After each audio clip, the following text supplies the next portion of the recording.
Welcome to Learning Circles, an Indigenous perspective on psychological health and safety in the workplace.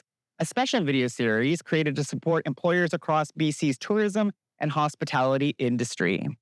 This series is a partnership between Len Pierre Consulting and Go2HR, BC's Tourism and Hospitality Human Resources and Health and Safety Association. Through these learning circles, we will explore how Indigenous values, knowledge systems, and lived experience can guide the creation of more supportive and psychologically safer workplaces. Let's begin this important journey of learning, reflection, and growth together.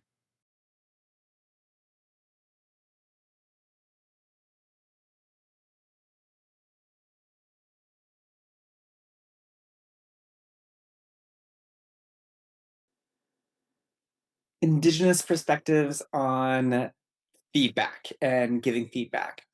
While feedback is an art and a science, and when it comes to aligning your feedback with Indigenous cultural safety and psychological safety in the workplace, there are some things that I am constantly looking for as a coach, a instructor, and a consultant to all the different sectors that I get to work with at LPC.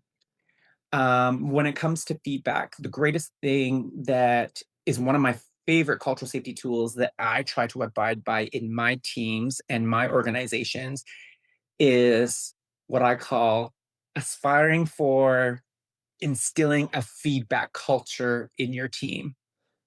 We cannot underestimate the power of feedback.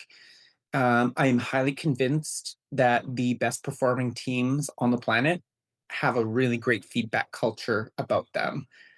You know, whether it's sports teams, political teams, marketing teams, the United States Marine, I don't care. I have no research or evidence to prove this, but I'm highly convinced they probably have a really great feedback culture about that team.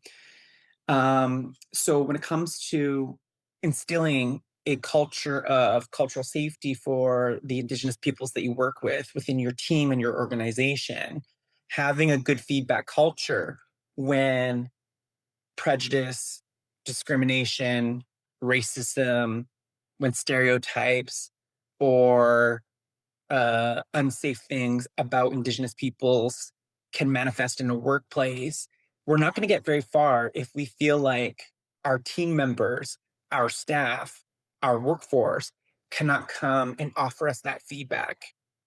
I will share with you, in my experience, sometimes my team and I are brought into workplaces where there has been an example, a case scenario of racism in the workplace.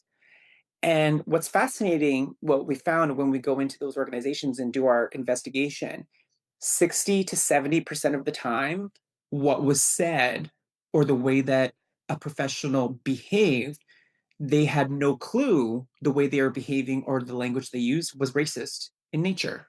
60 to 70% of the time, the harm that had happened in the workplace was unintended harm. I think that's good news.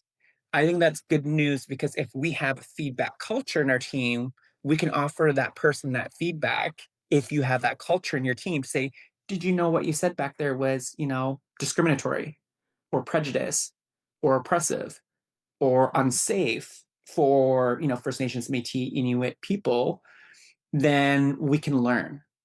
We can learn from our mistakes. We can learn from our errors. We can even go back and offer some repair with those people that we have, harmed. But we won't get to do any of that if we don't have a good feedback culture about us. So for managers, directors, leaders, the best tool you have is what I call a call up culture. Call up your team, call up the humans you work with, and instill a feedback culture with them. Say, stand with me. I'm open to feedback. As the boss around here, I'm open to feedback. I trust that you respect me, and if you really did respect me, you wouldn't let me walk around this world looking like a big dumb idiot by saying things that are old, outdated, oppressive, racist in nature, sexist, ableist in nature. You would come to me and say, hey, did you know that, that was not cool, not okay. That's what I call a call up culture. If you ever have to have a conversation with a colleague who had said something harmful, this is what I call in culture. You want to call that person in. A lot of people think you have to call them out. I'm like, please do not call out your colleagues. Calling out racism has its time and has its place. I would use calling it out in public with people I have no working relationship with. I would say, hey, that's racist. You cannot say that. That's calling out. Calling in is exactly that. Calling in racism is not calling out your colleague, your peer in the workplace and saying, hey, you're a racist. That's not going to end well for anybody. Calling in would be exactly that. You go off and you have another conversation, a side conversation, and you ask for them for permission to give feedback. Say, hey, do you have a moment? I have some feedback for you. Number two, let them know the language or behavior you witnessed that you felt was discriminatory, offensive, culturally unsafe, whatever the words make most sense to you at that time. When you make it about language and behavior, it is now a workplace safety issue. So many professionals think you have to be an expert in racism to talk about racism. And I'm like, mm-mm-mm. Racism is a workplace safety issue. And whose job is it to be safe in the workplace? All of ours. So when you make it about language and behavior, it's no longer an attack on their identity. It's a workplace safety issue. It's a matter of professionalism and workplace safety, which is the job of all of us. Number three, you express gratitude for offering that feedback. And then lastly, let that person know that you are open to feedback in return as well. As we close today's learning circle, thank you for joining us on this important path towards psychologically safer, healthier workspaces for everyone. This video is just one part of a multi part series.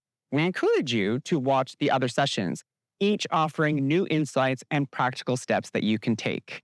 Don't forget, additional tools and downloadable resources are available on GoToHR's website to guide your team's learning journey.